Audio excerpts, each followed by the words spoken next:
Before I start today's recipe, I want to share with you some of Tortellino's engineering. That is a pergola which I built a few years back, and as you can see there is a canopy on the top, mostly for shelter from the sun. However, look, as Julie is so keen to collect rainwater, we have devised a little mechanism that enables us to collect the water when it rains. And it doesn't stop there. I've placed a little overflow on the side, and there is a red bucket which is now also overflowing. Maybe I should put a series of glasses underneath. Anyway, today's recipe includes using the barbecue even if it is pouring down with rain. My daughter Gabriella is visiting us, and I've got a different way on how I like to barbecue a steak, and I'm going to share it with you. So come and join me indoors. Welcome to the British summer weather. Look, I'm going to show you something first. This is a gift from, actually two gifts from Gabriella. We have a program in the UK called Only Fools and Horses. If you are from the UK, you'll know exactly what I mean, but Only Fools and Saucers. I always have a bag to move stuff from indoors to my outdoor kitchen, which is where I am. And she heard about it, and she decided to buy me this as a gift, and I use it very much to mostly transport food and so on. And she's bought me a pair of scissors to complement my set, and so I'm going to use some scissors to open the scissors, and I'm going to see if I can display them with the rest. If you want to know why I've got so many different colors, by the way, it's simply because Sicily, I don't think it's bad, it works very well. Obviously I'll have to wash them, because Sicily is a mosaic of cultures and colours, and the idea when I launched the channel was to make it bright and very warm, especially for children eventually when it grows. So I'm very pleased with the scissors, especially because they come from Gabriella. I just cleaned them so that we can give them a wonderful debut. And you might be thinking, really, Francesco, are you going to show us how to barbecue a steak? Yes, but it is something which I have recently kind of partly discovered, because how do you do this? It's a bit tricky. Do you find that opening things that are wrapped up in plastic these days is a real trouble? I really don't understand why they make it so difficult, especially if you are a more advanced in age person. Look at this, it's ridiculous. I think how would you manage if you struggle with your hands? Nevertheless, I've done it. Where was I?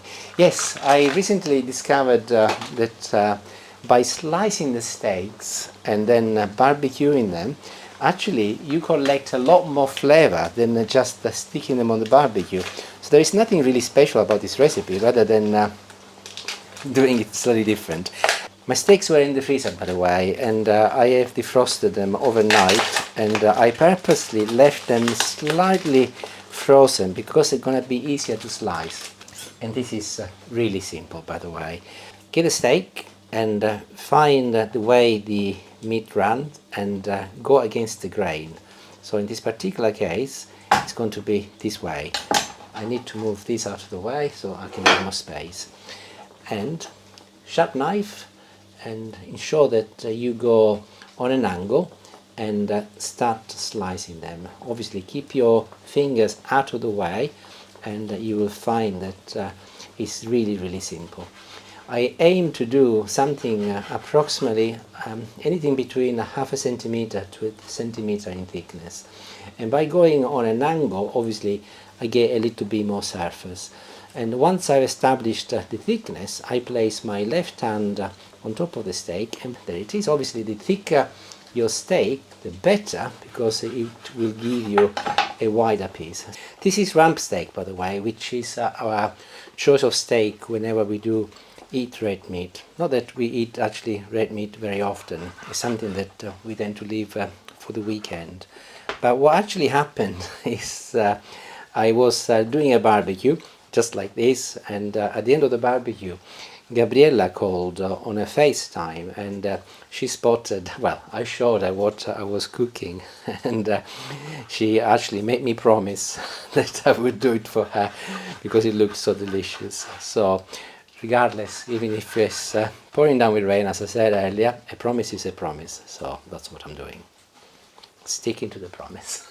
However, do ensure that you do not rush this job, clearly, and as long as you take your time and you are very clear as to where your knife blade is, you will be fine.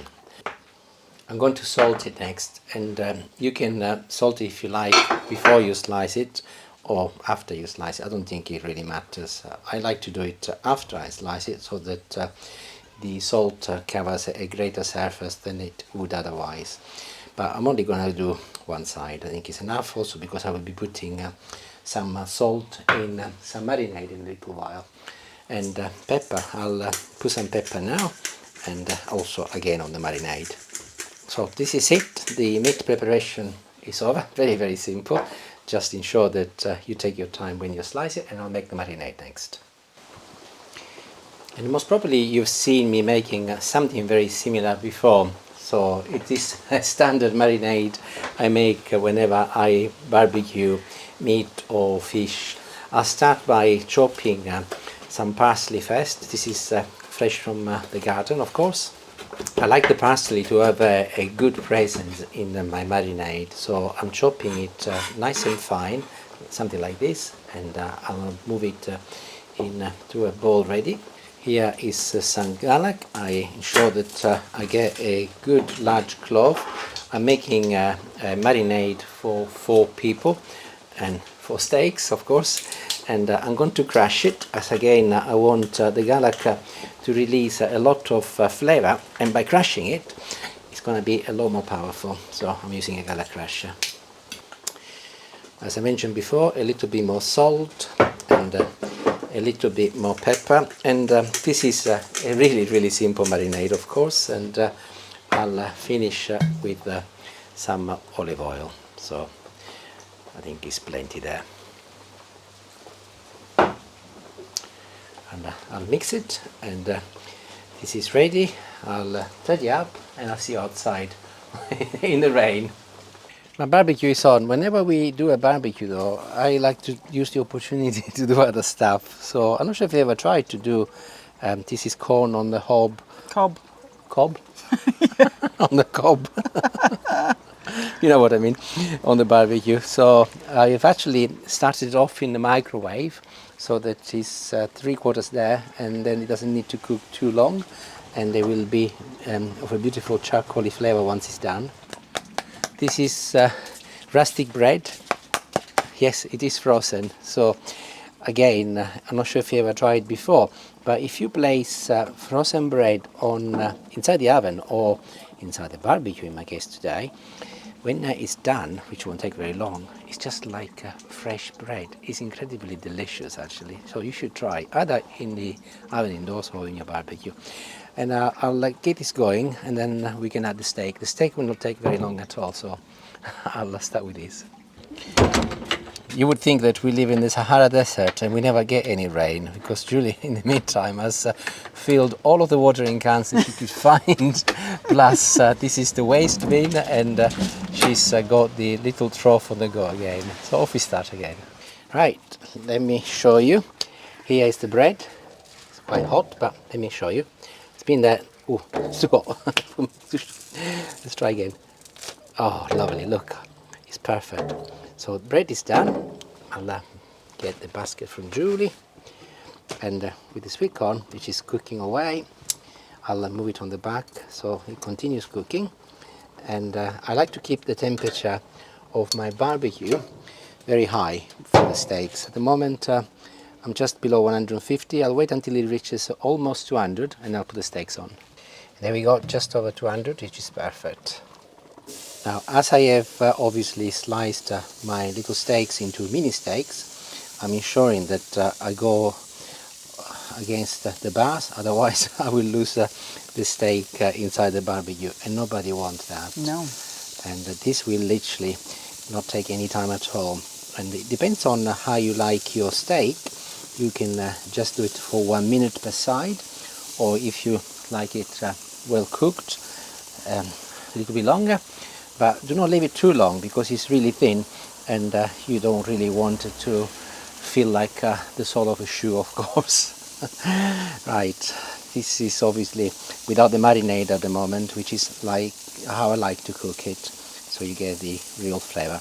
What I found that is different by doing it like this rather than just cooking the whole steak is that the charcoaly flavor from charcoaly flavor, is that a word, Julie? Yeah. Charcoaly flavor from the barbecue is distributed across a greater surface of my steak, because obviously has been sliced, and I found that the taste is incredible, considerably better than anything that we have done before on the barbecue when using a steak. So from now on, whenever I cook a steak, this is how I do it.